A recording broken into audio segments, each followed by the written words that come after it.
तो हमने last class में जो पढ़ा था वो था AS17 सेगमेंट रिपोर्टिंग, है ना। तो एक बार पहले गो थ्रू कर लेते हैं क्या क्या बातें पढ़ी थी उसके अंदर। तो सबसे पहले तो हमने उसके अंदर ये पढ़ा था कि ये सभी नॉन SMCs के लिए मैंडेटरी होता है, बाकी जो लेवल 2 लेवल 3 एंटिटीज़ होगा उनको सिर्फ हम एनकरेज करते हैं। बाकी इसमें मेन मुद्दा ये था कि जैसे कोई भी डिस्टिंग्विशेबल कंपोनेंट है जिसको हम सेगमेंट बोल रहे हैं, तो या तो वो बिजनेस सेगमेंट हो सकता है या जोग्राफिकल सेगमेंट हो सकता है। अब उनको पहचानने के लिए कुछ फैक्टर्स दे रखे थे जो मतलब जेनरिक हैं, जिनके आधार पे हम देख सकते हैं कि ये एक डिस्टिंग्विशेबल कंपोनेंट है, तो वो बिजनेस सेगमेंट या जोग्राफिकल सेगमेंट किसी भी रूप में हो सकता है। फिर AS17 ने मेन मुद्दा ये बताया था कि कोई भी बिजनेस सेगमेंट या कोई भी जोग्राफिकल सेगमेंट अगर है तो वो रिपोर्टेबल होगा कि नहीं होगा, ये हमें मेन चीज़ आइडेंटिफाई करनी थी। तो उसके लिए हमने 5 टर्म्स को समझना था। एक था सेगमेंट रेवेन्यू, जिसपे हमें कुछ एक्स्ट्रा ऑर्डिनरी वाली बातों को नहीं लेना, यानी कि जितनी भी ऑर्डिनरी एक्टिविटियों से चीज़ें हो सकती हैं वो लेनी है ना। फिर इसी तरह दूसरा था सेगमेंट एक्सपेंस, तो उसमें भी हमें मेनली जो हमारे सेगमेंट के ऑपरेटिंग खर्चे हैं वो लेने, और जो दूसरे तरह के खर्चे होंगे उनको नहीं लेना, चाहे एक्स्ट्रा ऑर्डिनरी हो, इंटरेस्ट का खर्चा हो, लॉस ऑन सेल हो, इनको हमें नहीं कंसिडर करना। फिर था सेगमेंट रिजल्ट, जिसका मतलब था प्रॉफिट या loss, segment revenue minus segment expense.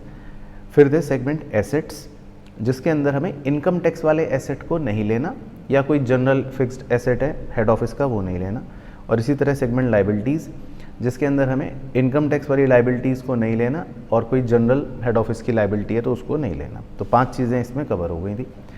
फिर हमको मेन चीज़ जो याद रखनी थी, क्वान्टिफाइबल लिमिट्स, कि हम किसको रिपोर्टेबल सेगमेंट कहेंगे। तो उसमें यह था कि अगर हमारा रेवेन्यू बाहर वालों को बेच के या इंटरनली बेचकर 10% या उससे ज़्यादा हो जाता है ऑफ द टोटल रेवेन्यू, तो आप रिपोर्टेबल हो। या आपके सारे जो रिजल्ट्स हैं, मतलब प्रॉफिट या लॉस, वो कंपनी के मतलब टोटल प्रॉफिट या loss whichever is higher के 10% से ज़्यादा या बराबर हैं तो भी आप रिपोर्टेबल हो। और इसी तरह आपके अगर assets total assets of all segments के 10% से ज़्यादा या बराबर हैं तो भी आप रिपोर्टेबल हो। बाकी एक बड़ा ही स्पेशल चीज़ थी कि अगर टोटल एक्सटर्नल रेवेन्यू जो है एंटरप्राइज का, वो रिपोर्टेबल सेगमेंट्स को एलोकेट करने के बाद 75% से कम रह जाता है, तो फिर हम ऐसे में एडिशनल सेगमेंट्स को भी हम रिपोर्टिंग ही मान लेंगे। अच्छा, उसके बाद था कि भाई सेगमेंट हमने रिपोर्टेबल मान लिया, तो अगर पिछले साल माना तो करंट ईयर में भी बाय डिफ़ॉल्ट उसको हम मान के चलेंगे। बाकी खैर मेन चीज़ ये थी कि हमारा जो बिज़नेस सेगमेंट होता है उसके लिए हम एक प्राइमरी फॉर्मेट यूज़ करेंगे, जोग्राफिकल सेगमेंट के लिए हम सेकेंडरी फॉर्मेट यूज़ करेंगे।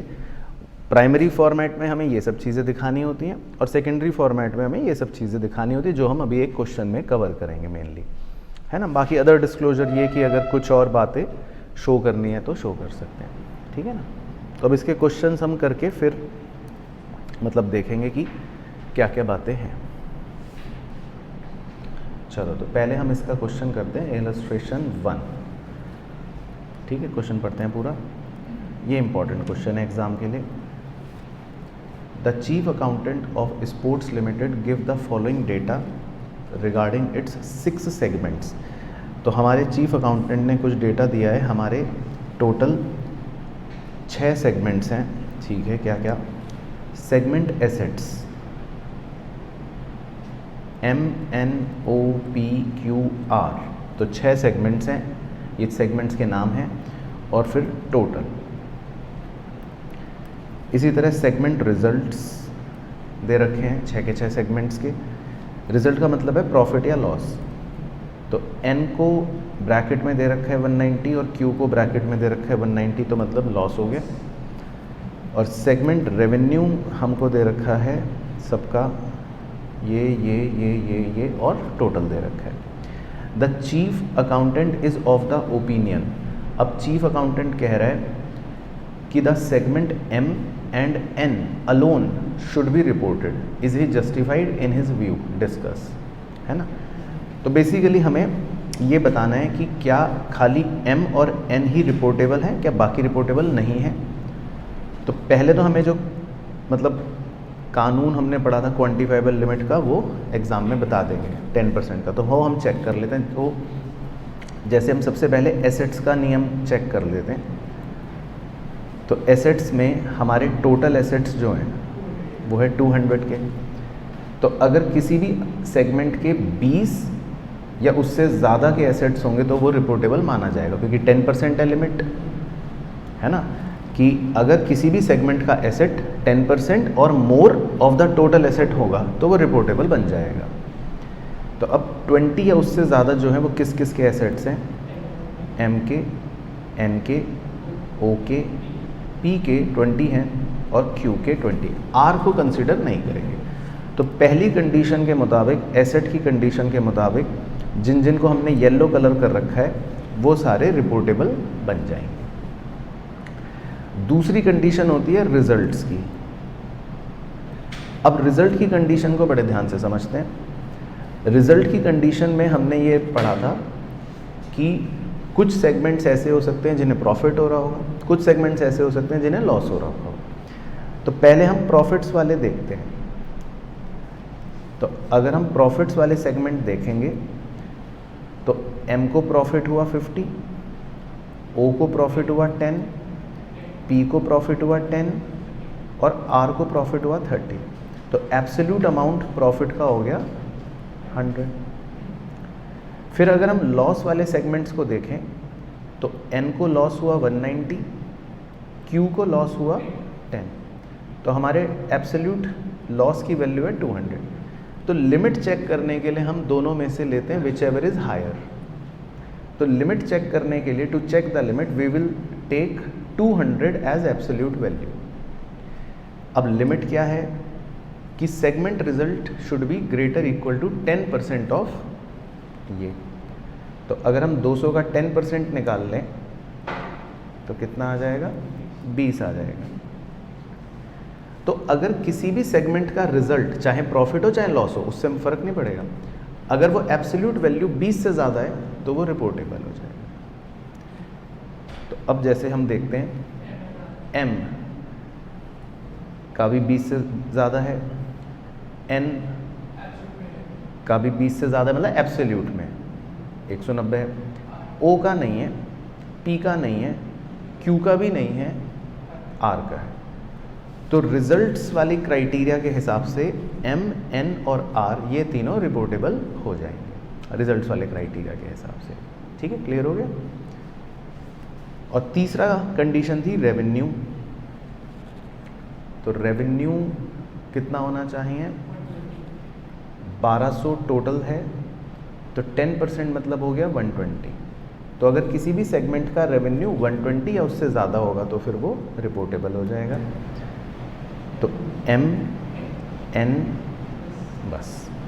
तो रेवेन्यू वाली कंडीशन के मुताबिक सिर्फ एम और एन जो है रिपोर्टेबल है। तो मुझे लगता है कि जो उनका चीफ अकाउंटेंट है शायद वो खाली रेवेन्यू की कंडीशन को देख के कह रहा होगा कि एम और एन रिपोर्टेबल है, जबकि वो गलत है क्योंकि एसेट वाली कंडीशन के हिसाब से एम, एन, ओ, पी, क्यू भी हैं और रिजल्ट वाली कंडीशन के हिसाब से एम और एन तो ही हैं, आर भी है।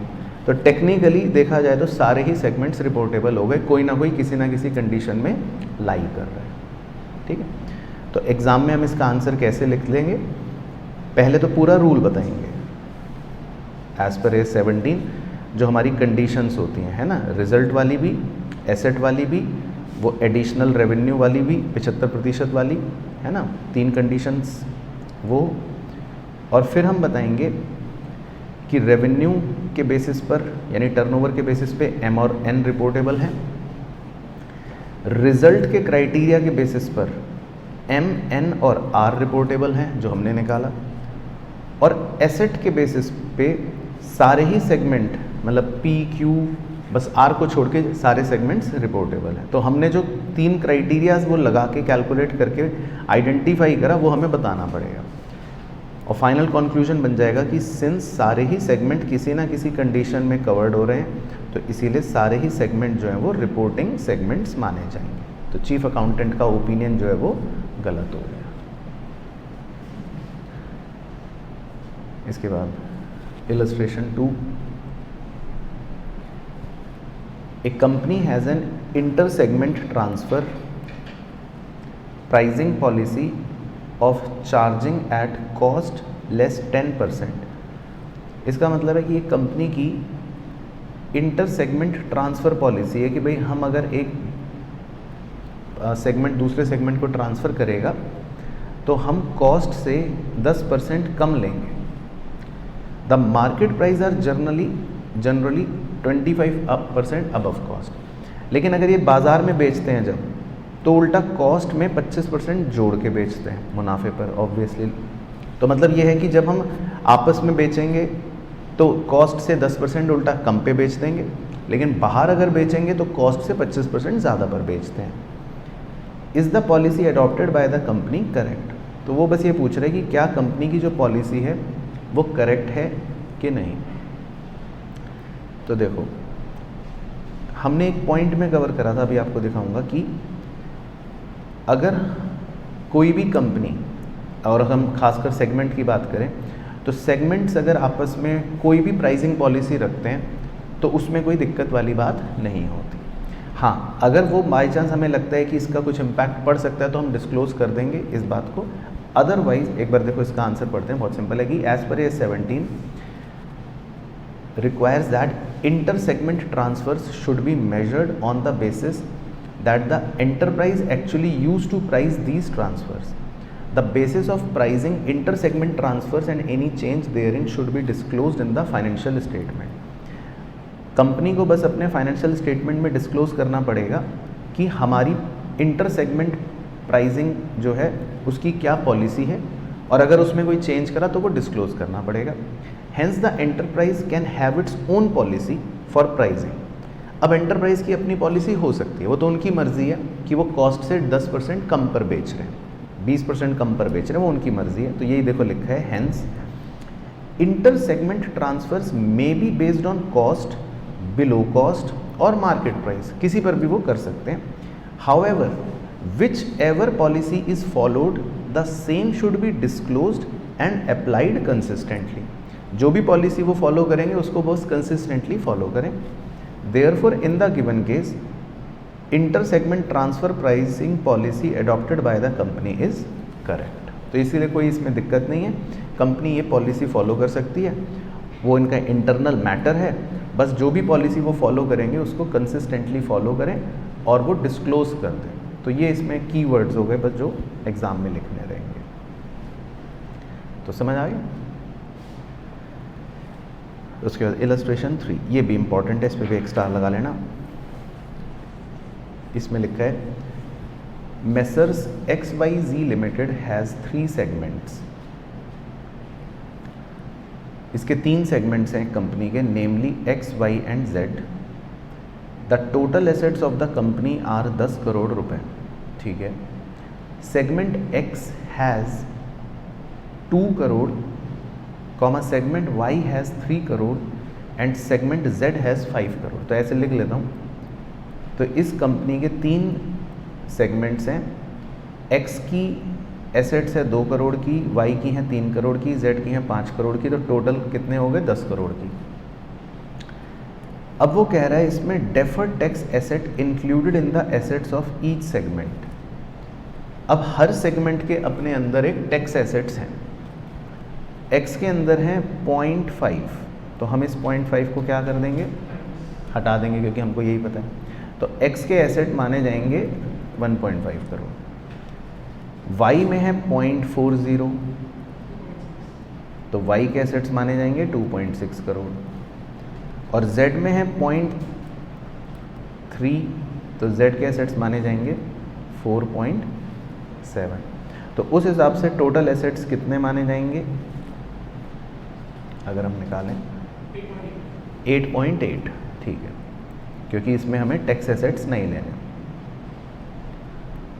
तो हम ये मानेंगे कि कंपनी के टोटल एसेट्स हैं 8.8, जिसमें X के हैं 1.5, Y के हैं 2.6 और Z के हैं 4.7। तो accountant contents that all the 3 segments are reportable segments. Accountant कह रहा है कि तीनों ही सेगमेंट्स रिपोर्टेबल है, तो कह रहा है टिप्पणी करें। तो कैसे हो जाएगा कंडीशन चेक? टोटल एसेट्स हैं 8.8, तो टोटल एसेट्स का अगर हम 10% निकालें तो 0.88। तो अगर किसी भी सेगमेंट के एसेट्स 0.88 या उससे ज़्यादा होंगे तो रिपोर्टेबल हो जाएगा। तो x के भी उससे ज़्यादा हैं, y के भी उससे ज़्यादा हैं और z के भी उससे ज़्यादा। सही, तो बिल्कुल सही है, तो वो रिपोर्टेबल है ना। तो जैसे एक बार देख लेते हैं आंसर का स्ट्रक्चर। तो देखो पहले तो हमने यही बताया कि जो रिवाइज टोटल एसेट्स हैं वो हो गए 8.8 करोड़ के, जिसमें x के हैं 1.5 करोड़, y के हैं 2.6 करोड़ और z के हैं 4.7 करोड़। तो क्योंकि सारे ही सेगमेंट्स जो हैं वो 10% से ज़्यादा of the total assets hold कर रहे हैं, तो इसीलिए सारे ही सेगमेंट्स जो हैं वो क्या होंगे, रिपोर्टेबल होंगे। तो बिल्कुल परफेक्ट क्वेश्चन बन गया, ठीक है ना, सही। अब इसके बाद जो है हमारा इलस्ट्रेशन 4 ये करते हैं। तो ये बेसिकली हमारा कॉन्सेप्चुअल क्वेश्चन है, ये लास्ट क्वेश्चन है, इसमें एक ही क्वेश्चन है लेकिन ये सबसे इम्पॉर्टेंट है। इस पर आप C या 100% लिख सकते हो, मतलब ये एग्ज़ाम के लिए ज़रूर करके जाना है। और इसी में हम सेगमेंट रिपोर्ट बनाना भी सीख लेंगे, प्राइमरी और सेकेंडरी दोनों फॉर्मेट हो जाएंगे। बाकी एक बार पहले क्वेश्चन पूरा गो थ्रू कर लेते हैं कि किस प्रकार से चल रहा है। तो इसमें लिखा है prepare a segment report for publication in Diversifiers Limited from the following details of the company, 3 divisions and the head office. तो इसका मतलब है कि इस कंपनी के 3 डिविजन्स हैं, ठीक है। फॉर्जिंग शॉप डिवीजन, ठीक है, ये एक हेडिंग दली हुई है क्योंकि थोड़ा इटैलिक्स में लिखा है।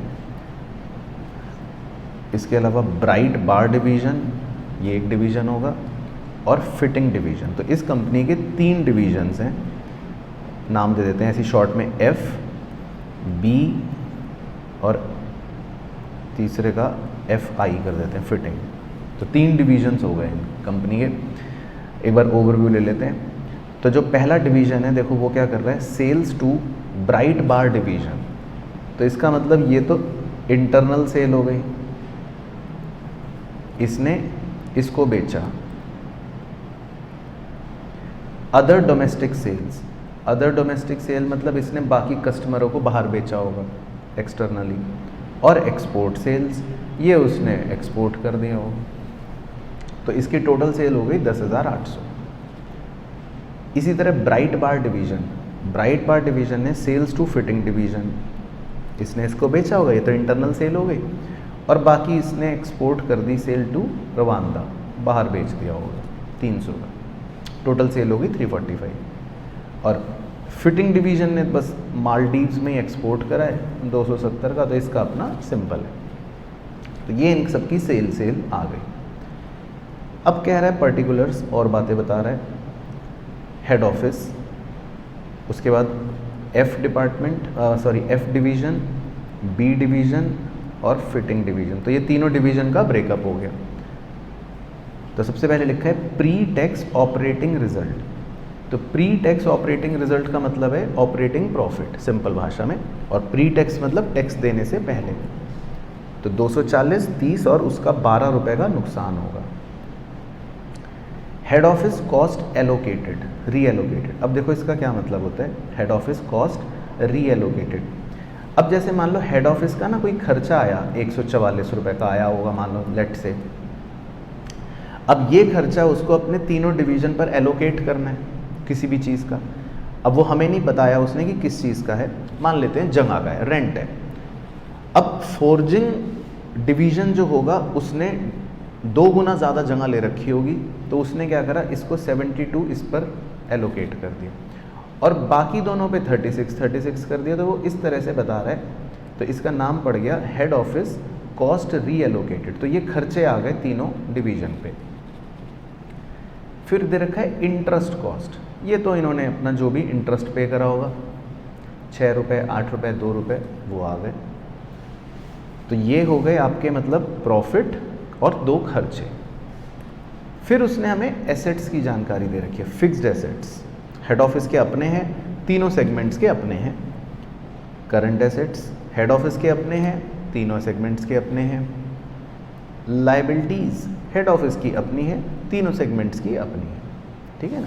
तो ये उसने जानकारी दे रखी है बस। तो अब हमें बेसिकली क्वेश्चन कह रहा है कि हमें सेगमेंटल रिपोर्ट बनानी है। तो अब सेगमेंटल रिपोर्ट के लिए बेसिकली हमें क्या बनाना पड़ेगा, एक तो प्राइमरी फॉर्मेट में पहले तो हम तीनों डिविजन्स का बनाएंगे, बिजनेस सेगमेंट्स का, और फिर सेकेंडरी फॉर्मेट में ज्योग्राफिकल वे में भी दिखा देंगे। तो वो कैसे बनाना है वो मेरे साथ साथ बनाते रहते हैं, साथ साथ ही आपको सिखाता रहूँगा। तो आप इसमें लिखना सॉल्यूशन। तो पहले हम बना लेते हैं अपनी जो प्राइमरी फॉर्मेट वाली है सेगमेंटल रिपोर्ट, हेडिंग डाल देते हैं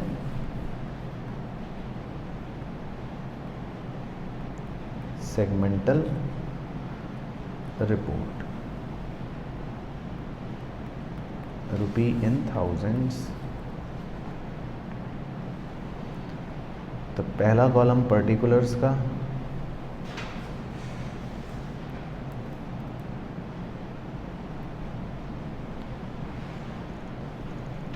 उसके बाद जो हमारे डिविजन्स हैं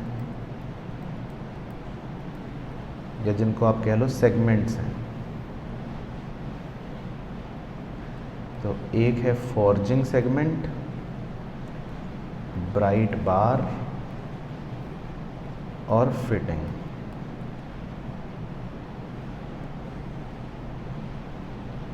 उसके अलावा चौथा कॉलम फॉर्मेलिटी के लिए होता है, इसका नाम है इंटर सेगमेंट एलिमिनेशन।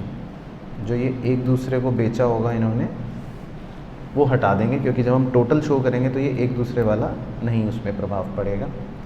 तो इंटर सेगमेंट एलिमिनेशन, और लास्ट में आ जाता है कंसोलिडेटेड टोटल।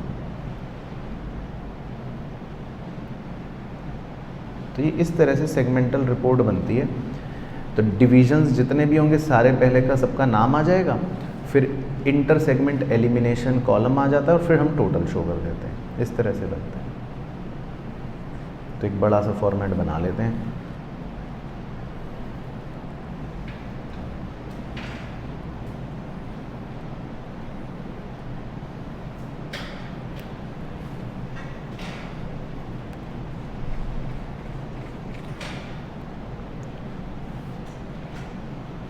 तो मेनली इसमें हमें सारी जानकारी दिखानी है जो उसने दी है।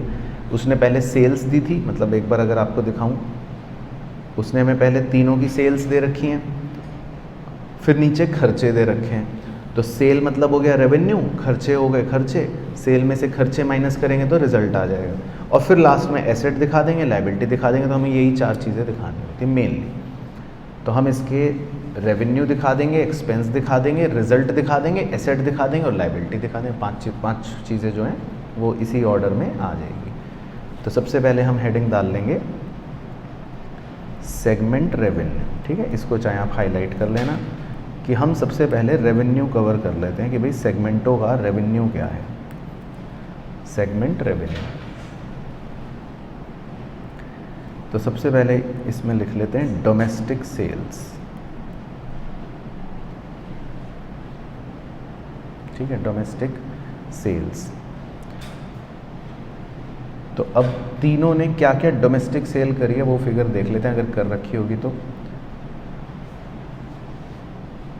अब डोमेस्टिक सेल्स सिर्फ फॉर्जिंग नहीं कर रखी है 90 रुपए की, बार ने भी नहीं करी और फिटिंग ने भी नहीं करी। तो डोमेस्टिक सेल्स में लिख लेते हैं 90 0 0, ये कुछ है नहीं, टोटल आ गया 90, है ना। उसके बाद एक्सपोर्ट्स, विदेशों में कितना बेचा। फॉर्जिंग ने करा है 6135, ब्राइट ने करा है 300 और फिटिंग ने करा है 270।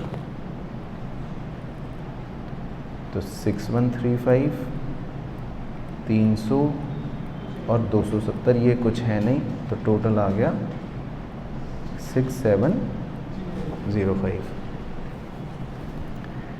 तो अब हम क्या शो करते हैं कि इसका मतलब जो हमने डोमेस्टिकली बेचा और जो हमने एक्सपोर्ट करा, इसको बोलते हैं हम एक्सटर्नल सेल्स। इसे बोला जाता है एक्सटर्नल सेल्स, कि जो हमने बाहर वालों को बेचा है ना। तो वो हम टोटल कर लेते हैं सेगमेंट बाई सेगमेंट। 90 और ये हो गया 6225, 300, 270, ये कुछ है नहीं, और 6795। तो इसको हम बोलते हैं एक्सटर्नल सेल्स, है ना। क्योंकि पता होना चाहिए ना कि भाई सेगमेंट जो है वो बाहर के लोगों को बेच के क्या कमा रहा है, और फिर हम इसके नीचे शो करते हैं जो इसने अपनों को बेचा, यानी कि हाँ, inter segment sales, inter segment sales. तो वो देख लेते हैं। अब फॉर्जिंग ने बार को बेचा था 4575 का, और बार ने फिटिंग को बेचा था 45 का। तो ये दोनों लिख लेंगे। तो इसने बेचा था 4575 का, और बार ने बेचा था 45 का। इसने बेचा नहीं था 0। अब ये जो इन्होंने एक दूसरे को बेचा, तो अब ये हम एलिमिनेट कर देंगे। तो ये टोटल कितना हो गया 4620, है ना। तो टोटल में कंसोलिडेटेड में कुछ नहीं आएगा। ये मतलब है कि भाई आपने तो ये एक दूसरे को बेचा है, हाँ, तो वहां पे हट जाएगा।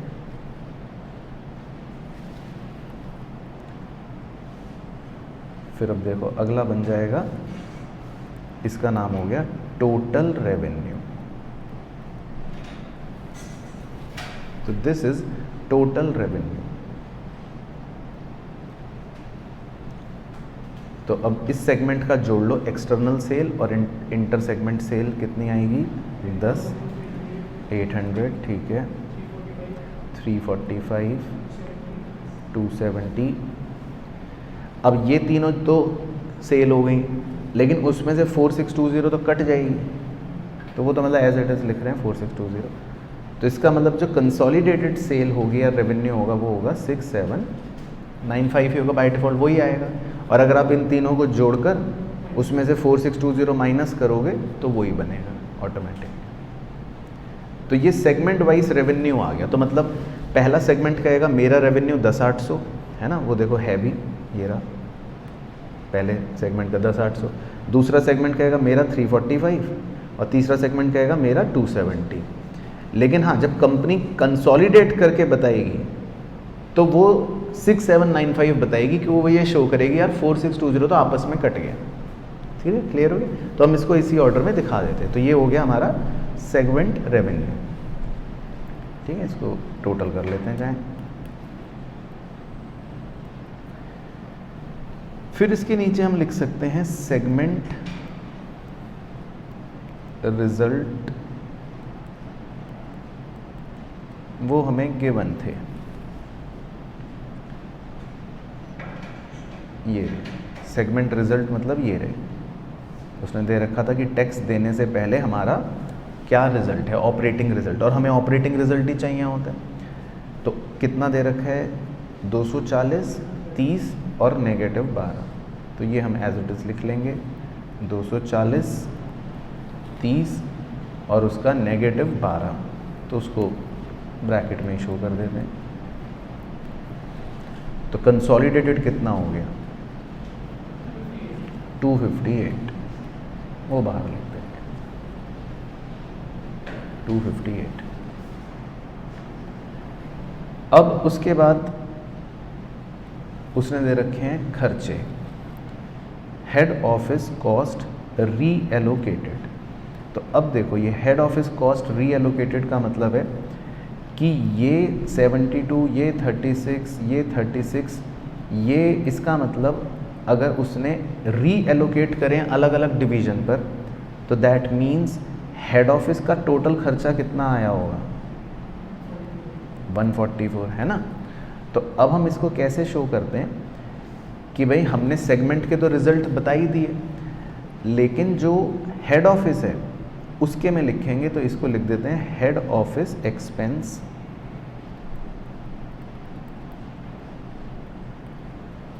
और वहाँ शो कर देंगे कितना था 144 खर्चा, उस पर स्टार लगा देता हूँ। तो ये 144 आपको पता होना चाहिए कि वो कैसे आया, हेड ऑफिस का एक्सपेंस। या ब्रैकेट में यहाँ शो करके दिखा देता हूँ, जो उसने रीएलोकेट कर दिया था अपने तीनों डिविजन्स को, तो 72, 36 और 36। तो हेड ऑफिस का खर्चा जो है वो कंसोलिडेटेड में हम माइनस करके शो करेंगे कि भाई ये हेड ऑफिस आपका खर्चा है। तो अब हमारा मतलब कितना बन जाएगा इसका टोटल, खाली कंसोलिडेटेड का, बाकियों को तो एज इट इज छोड़ देंगे, 114।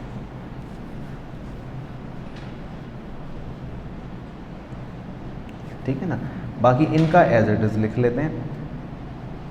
तो इसको हम कह सकते हैं ये हमारा आ गया ऑपरेटिंग प्रॉफिट, क्योंकि उसने हमें ऑपरेटिंग रिजल्ट ही दे रखा था। तो सेगमेंट ए का 240 ही, सेगमेंट बी का 320 ही, सेगमेंट सी का 12 ही, और कंसोलिडेटेड जो होगा वो खर्चे के बाद 114 है ना। तो इसका मतलब हमारे पहले 2 पॉइंट कवर हो गए। तो ऑपरेटिंग रिजल्ट मतलब ऑपरेटिंग प्रॉफिट, और हेड ऑफिस का खर्चा हमने कंसोलिडेट में से माइनस कर दिया। तो यहाँ तक हम पहुँच गए ऑपरेटिंग प्रॉफिट पर। फिर होता है इंटरेस्ट कॉस्ट। अब इंटरेस्ट कॉस्ट हमने जब वो फॉर्मेट में कॉन्सेप्ट लिखा था तो उसमें हमने लिखा था कि इसको अलग शो करते हैं, इंटरेस्ट कॉस्ट को ये हमें अलग से शो करके बताना पड़ता है। तो हम नीचे हम लिख लेते हैं इंटरेस्ट कॉस्ट। अब इंटरेस्ट कॉस्ट कितना है देखो, 6, 8 और 2, तो 6 और 8 14, 14 और 2 16। तो अब ये 16 रुपये हेड ऑफिस अपने खर्चे में अलग से दिखा देगा, क्योंकि सेगमेंट के खर्चों में हम इंटरेस्ट का खर्चा नहीं लेते। लिखा था ना सेगमेंट एक्सपेंस में हम कोई भी एक्स्ट्राऑर्डिनरी खर्चा नहीं लेंगे, कोई भी इंटरेस्ट का खर्चा नहीं लेंगे, कोई भी जनरल खर्चा नहीं लेंगे जो हेड ऑफिस वाला होता है।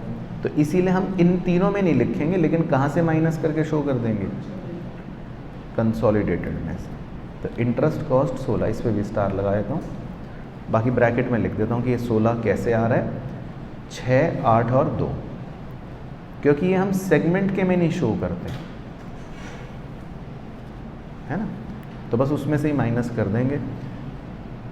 तो अब जो हमारा आंसर आया उसको हम कह सकते हैं कि ये हमारा प्रॉफिट आ जाएगा बिफोर टैक्स, क्योंकि सारे खर्चे माइनस हो गए। तो सेगमेंट का तो वही चलता रहेगा, लेकिन हेड ऑफिस का बन गया अब 98।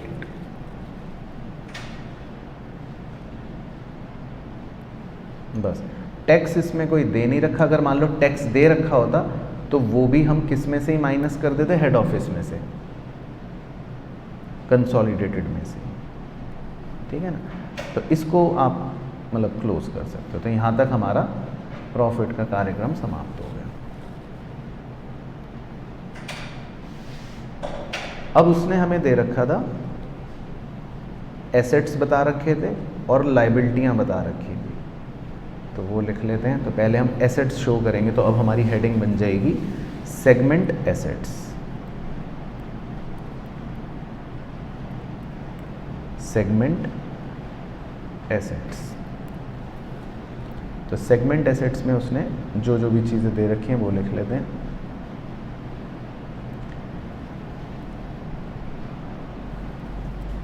तो फिक्स्ड एसेट दे रखे हैं एक तो 360 और 180।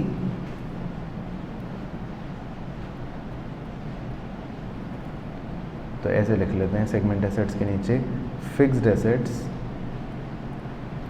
360 और 180। तो कंसोलिडेटेड कितना आ गया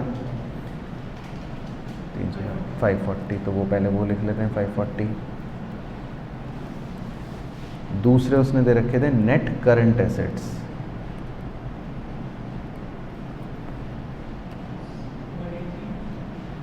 180, 60 और 135। तो 180, 60 और 135, 375। ठीक है,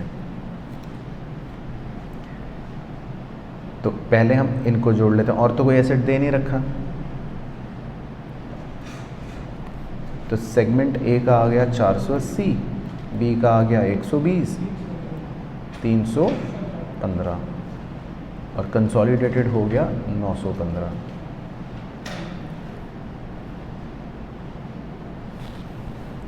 तो ये तो हो गए जो उसके पास तीनों सेगमेंट्स हैं, उन तीनों सेगमेंट्स के जो एसेट्स हैं उनको हमने जोड़ लिया। अब हेड ऑफिस के पास अपने भी कुछ थे एसेट्स, ब्लू कलर कर देता हूँ। फिक्स्ड एसेट 75 का और नेट करंट एसेट 72 के, है ना, ये उसके हेड ऑफिस वाले के अपने भी थे। तो जो उसके तीनों डिवीजन के थे वो तो कंसोलिडेट हमने लिख ही लिए। अब हम जो उसके खाली खाली अपने थे वो और लिख देते हैं। तो उसको हम नाम देते हैं unallocated assets of head office. Unallocated assets of head office. तो 75 के फिक्स्ड एसेट थे, 72 के नेट करंट एसेट थे। तो ये हमें सेगमेंट में तो लिखने नहीं, तो ये तो सीधा किसके हैं, सिर्फ हेड ऑफिस के, कंसोलिडेटेड के। तो 75 और 72 जोड़ लो आप, 147। तो फिर हम ये कह सकते हैं टोटल एसेट्स। तो टोटल एसेट्स जो हैं वो आ जाएंगे कितने, हेड ऑफिस के 1062। तो ये बेसिकली एसेट्स का प्रेजेंटेशन हो गया। अब इसके बाद लास्ट दिखा देंगे। अब हम आखिरी क्या बचेगा, सेगमेंट लायबिलिटीज। Segment liabilities. तो सेगमेंट लायबिलिटीज देख लेते हैं क्या क्या दे रखी हैं। सेगमेंट लायबिलिटीज में बस एक ही दे रखी है, लॉन्ग टर्म लायबिलिटीज 30, 15 और 180। तो 30, 15 और 180 पहले लिख लेते हैं। लॉन्ग टर्म लायबिलिटीज 30, 15 और 180। तो कितना हो गया, 45, 225, 225।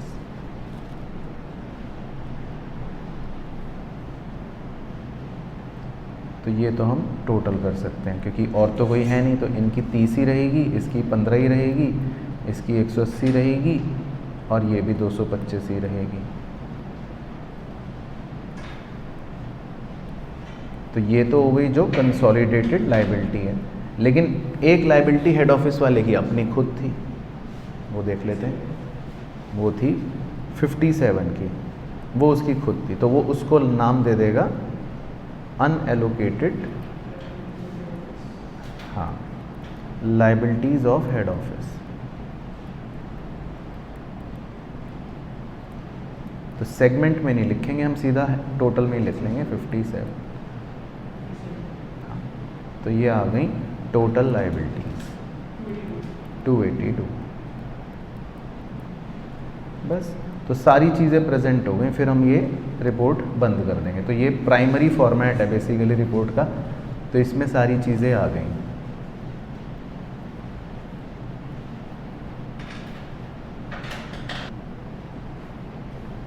ठीक है, तो अब देखो इसमें दोबारा से बता देता हूँ ताकि आपको बातें याद रहें।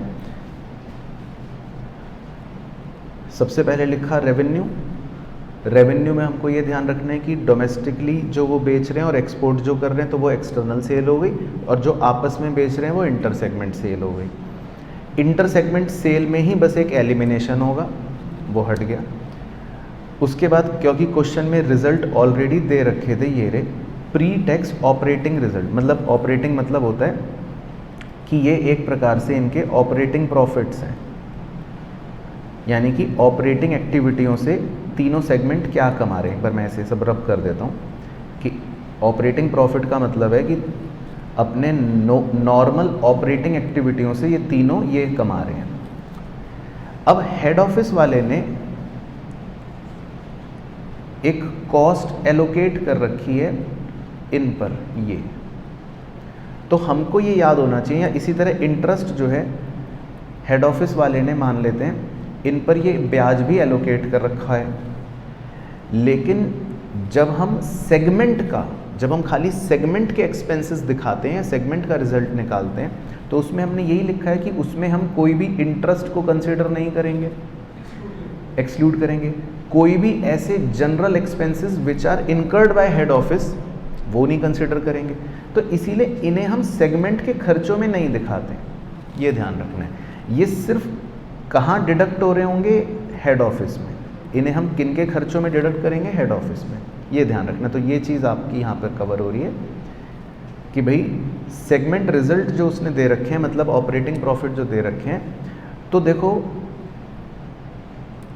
अगर आप ध्यान से देखो तो सेगमेंट का ऑपरेटिंग प्रॉफिट तो वही रहेगा 240, 30 और 12 लॉस। उनका प्रॉफिट बिफोर टैक्स भी वही रहेगा 240, 30 और 12 का लॉस, क्योंकि जो खर्चे हैं 144 के वो हेड ऑफिस लेगा, इंटरेस्ट जो है वो भी हेड ऑफिस लेगा, तो हेड ऑफिस का प्रॉफिट 98 हो जाएगा। ठीक है, तो ये याद रखना है। बाकी एसेट्स तो एज इट इज़ चिपका दो जिसके जो हैं, और लाइबिलिटीज़ भी एज इट इज़ चिपका दो जिसकी जो हैं, बस। तो एसेट और लाइबिलिटीज़ जो हैं वो आपको हमेशा सेगमेंट वाइज वो देगा ही देगा, तो आप सारे सेगमेंट्स की एसेट्स लिख लो, उनका टोटल कर लो हेड ऑफिस में, और जो हेड ऑफिस के अपने एसेट्स होंगे उसे बाद में अलग से जोड़ लो। इसी तरह लाइबिलिटीज़ में जितनी भी सेगमेंट की लाइबिलिटीज़ हैं वो लिख लो, उनको जोड़ लो, और हेड ऑफिस की अपनी लाइबिलिटीज़ को फिर बाद में अलग से लिख लो। तो हमारी इसमें सारी चीज़ प्रेजेंट हो जाती है सेगमेंट रिपोर्ट में, रेवेन्यू, एक्सपेंस, रिजल्ट, एसेट और लाइबिलिटी। ठीक है, तो मतलब ये क्वेश्चन एक इसलिए इम्पॉर्टेंट था कि भाई आपको रिपोर्ट बनानी आ जाती है। अब एक छोटी सी रिपोर्ट हमें बनानी पड़ती है ज्योग्राफिकल दिखाने के लिए, तो वो और पहले बना लेते हैं कि वो कैसे बनानी है। वो छोटा सा ही ढांचा है उसका, तो उसमें आप बना लो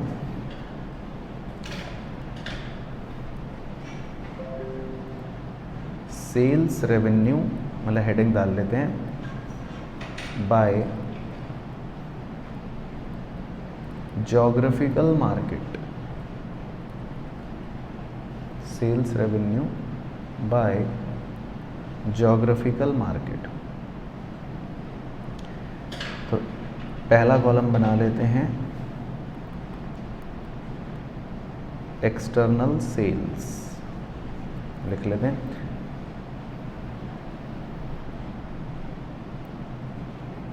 हेडिंग का नाम है पर्टिकुलर्स,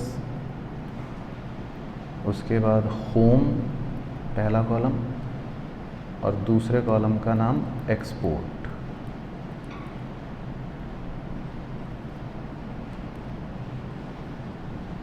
ब्रैकेट में लिख लो, पहले डिवीजन का नाम क्या था, फॉर्जिंग।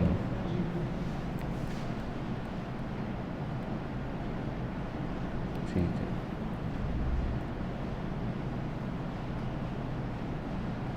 उसके बाद एक्सपोर्ट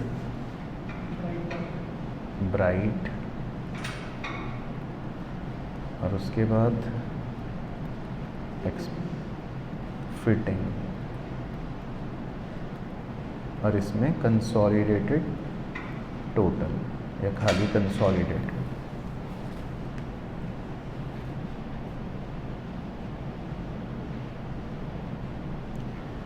तो बस इसमें हमें ये बताना है कि भाई जो भी एक्सटर्नल सेल्स हुई है इसमें हम इंटरनल वाली नहीं लेते, मतलब मैं ऐसे लिख के काट देता हूँ कि भाई इसमें हम इंटर सेगमेंट सेल नहीं लेते, क्योंकि उसका कोई ज्योग्राफी से लेना देना नहीं है, वो तो एक बिजनेस सेगमेंट वाली बात हो गई। तो ज्योग्राफी का मतलब होता है कि भाई आप इंडिया में कितना बेच रहे हो, बाहर कितना बेच रहे हो कस्टमरों को, है ना।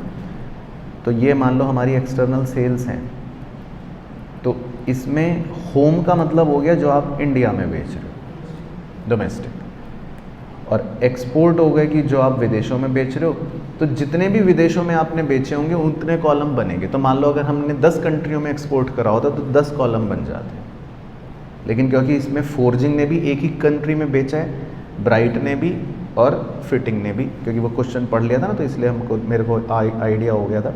तो जैसे हम ऊपर देखते हैं यहाँ पर, तो अगर हम होम की बात करें, होम घरेलू सेल, घरेलू सेल, अगर आप पूरे क्वेश्चन को इनकी सेल को एक बार हटा देता हूँ, एनालाइज करो कि घरेलू सेल्स जो हुई है वो कौन सी हुई है, सिर्फ फॉर्जिंग ने करी है 90 रुपये की, बस पूरे उसमें। बाकी ये इंटर डिवीज़न वाली ये लेनी नहीं, ब्राइट ने भी जो इंटर डिवीज़न वाली करी वो लेनी नहीं, और कोई हुई नहीं है। तो डोमेस्टिक सेल में तो हम होम में तो लिख देंगे 90 रुपये। और जो एक्सपोर्ट्स करें हमने, अब फॉर्जिंग ने एक्सपोर्ट करी देखो 6135, ब्राइट ने कहाँ एक्सपोर्ट करी, रवांडा में 300 की, और फिटिंग ने कहाँ एक्सपोर्ट करी, मालदीव्स में। तो ये हम एक्सपोर्ट में शो करेंगे। तो अगर ये और भी किसी देशों में कर रहे होते तो वो हम मेंशन करते। तो ये ज्योग्राफिकल रिपोर्ट है कि भाई आपका सामान कहाँ कहाँ बिक रहा है। ये बात हो गई ना कि आपका सामान कहाँ कहाँ बिक रहा है। तो हम कह रहे हैं कि इंडिया में ये बिक रहा है, ये इंडिया में बिक रहा है 90 का, ये विदेश में बिका, ये विदेश में बिका, ये विदेश में बिका, और विदेश में कहाँ बिका वो भी बताना है। तो हम इस तरह से इसको रिकॉर्ड करके बस शो कर देंगे रिपोर्ट में। तो होम में तो लिख लेते हैं 90, होम में तो लिख लेते हैं 90। तो 90 रुपये तो हमने घरेलू सेल करी है। बाकी फॉर्जिंग वाले ने कितने की करी थी, 6135। बाकी ब्रैकेट में ना कंट्री हमें पता नहीं है, तो मतलब मैं ऐसी खाली छोड़ रहा हूँ। एग्ज़ाम में अगर वो देश देगा तो उसका नाम लिख लेना। ब्राइट ने कितने रुपए की एक्सपोर्ट करी थी, 300। कहाँ करी थी, नाम लिख लेना, रवांडा। और फिटिंग ने कितने रुपए की एक्सपोर्ट करी थी, 270 की। कहाँ करी थी, मालदीव्स। बस। तो अगर ये और देशों में कर रहे होते तो हम और नाम लिख लेते, ऐसे दिखा देंगे। बाकी टोटल में टोटल आ जाएगा 6795। तो ये एक तरह से ज्योग्राफिकल मार्केट को कवर कर रही है। तो समझ आया ना पॉइंट। तो ये मतलब एक एग्जॉस्टिव क्वेश्चन है एग्ज़ाम के नज़रिए से, जिसमें रिपोर्ट बनाने को आ सकती है। अच्छा ठीक है ना। तो इसकी एक बार आप प्रैक्टिस कर लेना, मेनली AS17 के लिए। बाकी एक छोटा सा क्वेश्चन है, बहुत ही थ्योरेटिकल, वो और देख लेते हैं। लास्ट क्वेश्चन है इलस्ट्रेशन 5। इसमें लिखा है माइक्रोटेक लिमिटेड प्रोड्यूसेस बैटरीज, ये बैटरियां बनाती है for scooter, car, truck and specialised batteries, और कुछ और स्पेशलाइज्ड बैटरीज बनाती है फॉर इन्वर्टर एंड UPS।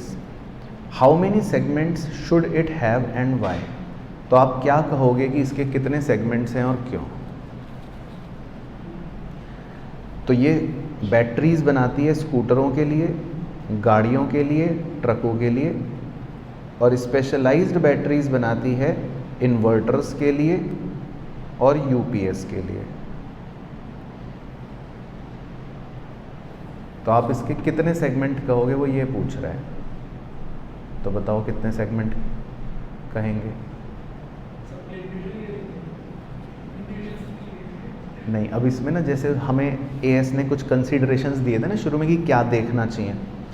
तो जैसे जो हम ये गाड़ी, कार और ट्रक के लिए बैटरी बना रहे हैं, तो इसमें हमारा जो कस्टमर होगा वो एक जैसा होगा, या इन तीनों को हम कह सकते हैं ऑटोमोबाइल इंडस्ट्री के लिए बना रहे हैं। अच्छा, ये बैटरी बनने का प्रोडक्शन प्रोसेस भी सेम होगा, ये बैटरियों को बेचने का डिस्ट्रीब्यूशन चैनल भी सेम होगा। तो हम स्कूटर, कार और ट्रक वालों को ये नहीं कह सकते 3 अलग अलग सेगमेंट है ना। अच्छा, लेकिन जो हम दूसरी स्पेशलाइज्ड बैटरियां बना रहे हैं, उनको बनाने का प्रोसेस भी अलग होगा, उनका सेगमेंट भी अलग होगा। ये हमें घरों में बेचने होंगे, इन्वर्टर UPS में लग रहा है। ये ऑटोमोबाइल इंडस्ट्री तो नहीं होगी। तो मतलब हाँ, तो इसमें हमें ना प्रूडेंटली सोचना है बेसिकली कि कितने सेगमेंट होंगे। तो जैसे इसमें यही दे रखा है, आप सॉल्यूशन में अगर देखोगे तो, कि in case of this company basic product is batteries but the risk and return of the batteries for automobiles and the battery for inverter and UPS are affected by different set of factors. तो automobile की बैटरियों पे अलग risk reward है, inverter और UPS की बैटरियों पर अलग रिस्क रिवॉर्ड है। तो वो यही बता रहा है, क्योंकि ऑटोमोबाइल वाली जो बैटरीज बना रहे हैं उनको गवर्नमेंट पॉलिसी अफेक्ट कर सकती है, रोड की कंडीशंस अफेक्ट कर सकती हैं, किस तरह का ऑटोमोबाइल है वो इफ़ेक्ट कर सकता है। जबकि जो आप इन्वर्टर के लिए बैटरीज बना रहे हो, वो घर में कितनी देर बिजली आती है, आप कैसे घर में रहते हो, इन फैक्टरों से अफेक्ट हो सकते हो। तो दोनों ऑल टुगेदर अलग मार्केट हो गए। तो इसीलिए वो कह रहा है therefore it can be said कि Microtech Limited has 2 business segments. तो ये इंपॉर्टेंट है। तो एक को हम कह सकते हैं ऑटोमोबाइल बैटरीज और दूसरे को हम कह सकते हैं इन्वर्टर एंड यूपीएस बैटरीज। तो इसके 2 बिजनेस सेगमेंट माने जा सकते हैं। तो क्लियर हो गया अच्छे से पॉइंट? चलो परफेक्ट। तो ये बेसिकली था AS17 का कारा।